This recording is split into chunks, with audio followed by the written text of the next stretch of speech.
তো যারা 2024 সালে উচ্চ মাধ্যমিক দর্শন পরীক্ষা দেবে, আমি এখন একটা তোমাদের এক্সট্রা ক্লাস করি, ভীষণ গুরুত্বপূর্ণ এক্সট্রা ক্লাসটা। তো তার আগে আমি বলছি, যদি তুমি নতুন হয়ে থাকো প্লিজ চ্যানেলটা সাবস্ক্রাইব করবে, সঙ্গে বন্ধুদেরকে শেয়ার করবে। কারণ আমার এই ফিলোসফি এইচএস উচ্চ মাধ্যমিক দর্শন চ্যানেল এমন একটা চ্যানেল যেখানে পড়লে আর আলাদা কোনো টিউশন নিতে লাগে না। আমার 2024 সালে ফুল টিউশনটা কমপ্লিট আছে, সেটা প্লে লিস্টটিকে তোমরা দেখে নেবে, ঠিক আছে? প্রত্যেকটা অধ্যায় কমপ্লিট হয়ে গেছে, মেইন ক্লাস সঙ্গে এক্সট্রা ক্লাস। তারপরেও আমি এক্সট্রা ক্লাস বার করার চেষ্টা করছি যে কোথায় তোমাদের অসুবিধা হতে পারে, কোন প্রশ্ন ঘুরিয়ে আসতে পারে, লজিকের নোট কোন প্রশ্ন ঘুরিয়ে আসতে পারে, সেগুলো আমি খুঁজে খুঁজে বার করার ইম্পর্টেন্ট ক্লাস তোমাদের বার করে দিচ্ছি, ঠিক আছে? তো আজকে এই মুহূর্তে আমি তোমাদের যে ক্লাসটা করে সেটা ভীষণ গুরুত্বপূর্ণ। তো এটা নিরপেক্ষ ন্যায় থেকে। তো আমার ফুল টিউশনটা কমপ্লিট হয়ে গেছে, তারপরও আমি তোমাদেরকে বলেছি যে আমার যত অফলাইন স্টুডেন্ট আছে এবং অনলাইন স্টুডেন্ট আছে, যারা নতুন এবং পুরানা, তাদের জন্য আমি আছি। তো প্লিজ নতুন হলে চ্যানেলটা সাবস্ক্রাইব করবে, সঙ্গে বন্ধুদেরকে শেয়ার করবে। দেখো, নিরপেক্ষ ন্যায় থেকে দুই ধরনের প্রশ্ন আসে। তো একটা আসে টিকা আর একটা আসে লজিক।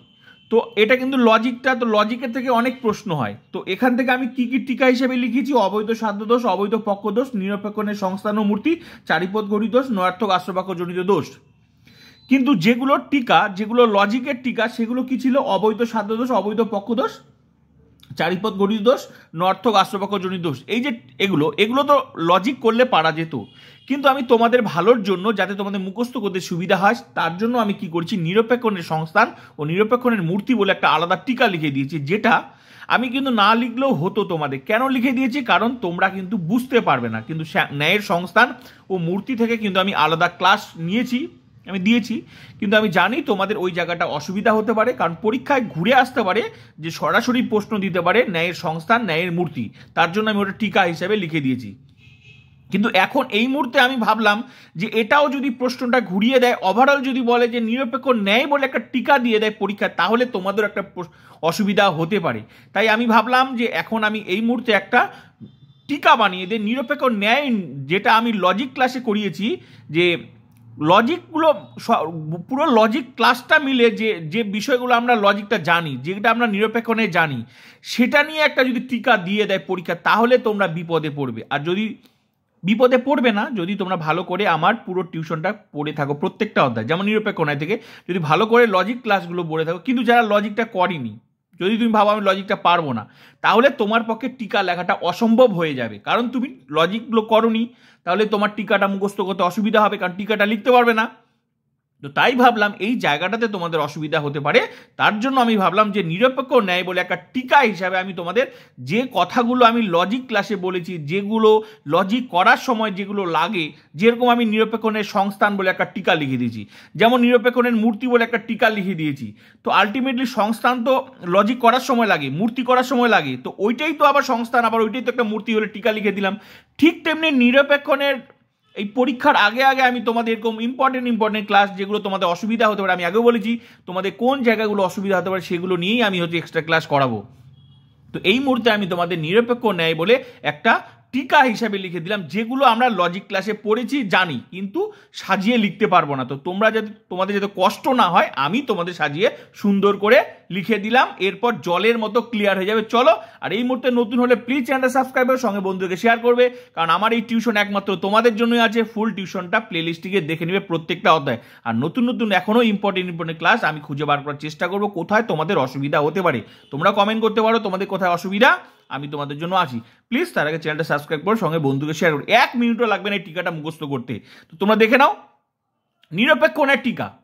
দেখো, চ্যাপ্টারটার নামই নিরপেক্ষ ন্যায়, কিন্তু টিকা হিসেবে দিয়ে দিলে তোমরা কিন্তু জানো, কিন্তু সাজিয়ে গুছিয়ে লিখতে পারবে না, কারণ আমি থাকতে তোমাদের চিন্তা নেই। তো চলো, তো আমার যত অফলাইন অ্যান্ড অনলাইন স্টুডেন্ট আছো, নতুন পুরানা, প্লিজ দেখে নাও, আর নতুন হলে সাবস্ক্রাইব করে সঙ্গে বন্ধুকে শেয়ার করবে। দেখো, যে অবরোহ মাধ্যম অনুমানে পরস্পর সংযুক্ত দুটি আশ্রয়বাক্য থেকে বিধিসঙ্গতভাবে সিদ্ধান্ত অনিবার্যভাবে নিঃসৃত হয়, সেই অনুমানকে ন্যায় অনুমান বলে। তো এটা তো আমরা পড়েছি আগেও, ন্যায় অনুমান বলে। দাঁড়িয়ে নিরপেক্ষ ন্যায়ের 3টি বচন থাকে: প্রধান আশ্রয়বাক্য, অপ্রধান আশ্রয়বাক্য ও সিদ্ধান্ত। এগুলো তো আমরা পড়েছি, লজিক ক্লাসে আলোচনা করেছি, ওগুলোই সাজিয়ে গুছিয়ে লিখতে হবে। তো আমি থাকতে চিন্তা নেই, আমি তোমায় বলেছিলাম, ওই জন্য সুন্দর করে আমি লিখে দিয়েছি। পরীক্ষায় ঘুরিয়ে আসে নিরপেক্ষ টিকা হিসেবে দিয়ে দেয়, তাহলে কি করবে? তাহলে এখানে প্রধান আশ্রয়বাক্য, অপ্রধান আশ্রয়বাক্য, সিদ্ধান্ত থাকে। সিদ্ধান্ত দাঁড়িয়ে যেমন দিয়ে একটা উদাহরণ, যেমন প্রধান আশ্র, যেমন দিয়ে একটা উদাহরণ দিতে হবে। প্রধান আশ্র বাক্য সকল মানুষ হয় মরণশীল এ বচন, অপ্রধান আশ্র বাক্য সকল দার্শনিক হয় মানুষ এ বচন, সিদ্ধান্ত সকল দার্শনিক হয় মরণশীল জীব এ বচন। প্যারা চেঞ্জ করে এটা সম্পর্কে একটু লিখতে হবে। এখানে যে প্রধান আশ্রয় বাক্য আছে তার অপর নাম সাধ্য আশ্রয় বাক্য, আবার কমা, আবার যে অপ্রধান আশ্রয় বাক্য আছে তার অপর নাম পক্ষ আশ্রয় বাক্য। দাঁড়ি, ব্যাস এখানে প্যারা চেঞ্জ করে এটুকু হয়ে গেল। এবার প্যারা চেঞ্জ করে আলাদা প্যারাতে, এটা উদাহরণ সম্পর্কে ব্যাখ্যা ছিল। আলাদা প্যারাতে নিরপেক্ষ ন্যায়ের 3টি পদ আছে, সাধ্যপদ, পক্ষপদ ও হেতুপদ। এগুলো আমরা সব জানি, এই যেগুলো বললাম আমি লজিক ক্লাস সবগুলো বলেছি, কিন্তু তোমাদের মাথার মধ্যে তো এলোমেলো হয়ে যাবে। যার জন্য পরীক্ষা যদি এইটা নিয়ে একটা লজিক টিকা দিয়ে দেয় তাহলে কি করবে? তো আমি তোমাদের সুবিধা তো আমি আছি, আমি সুন্দর করে সাজিয়ে দিলাম, এটা টিকা হিসেবে এইভাবে পড়বে। নিরপেক্ষ ন্যায়ের 3টি পদ আছে, সাধ্যপদ, পক্ষপদ ও হেতুপদ। এগুলো সব জানি আমরা লজিক ক্লাস সময়, সব এগুলো দাঁড়িয়ে। প্রত্যেকটি পদ 3টি বচনে দুবার করে ব্যবহৃত হয়, এটাও আমি বলেছি। সাধ্যপদ সিদ্ধান্তের বিধেয় স্থানে এবং সাধ্য আশ্রবাক্যের উদ্দেশ্য অথবা বিধেয় স্থানে থাকে। পক্ষপদ সিদ্ধান্তের উদ্দেশ্য স্থানে ও পক্ষ আশ্রবাক্যের উদ্দেশ্য বা বিধেয় স্থানে থাকে।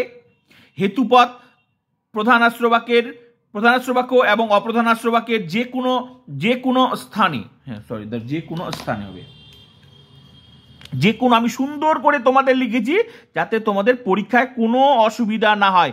এগুলো পুরো কথা কিন্তু আমি লজিক ক্লাস সময় এই কথাগুলো লাগে, পুরোটাই কিন্তু আমরা জানি। তোমরা যারা লজিক করতে পারো, আমি প্রত্যেকটা ক্লাসে বলেছি, এই কথাগুলোই বলেছি, কিন্তু আমি ওই যে বললাম পরীক্ষায় ঘুরিয়ে আসলে কি করবে, পারবে না। তো এগুলো যদিও আমার লেখার দরকার ছিল না, যারা নিয়মিত ক্লাস করো তাদের পক্ষে দরকার নেই, কিন্তু আমি থাকতে তোমাদের কোনো চিন্তা নেই। এই জন্য আমি সুন্দর করে লিখে দিলাম যে এটার সম্পর্কেও একটা টিকা লেখা যায়, ঠিক আছে?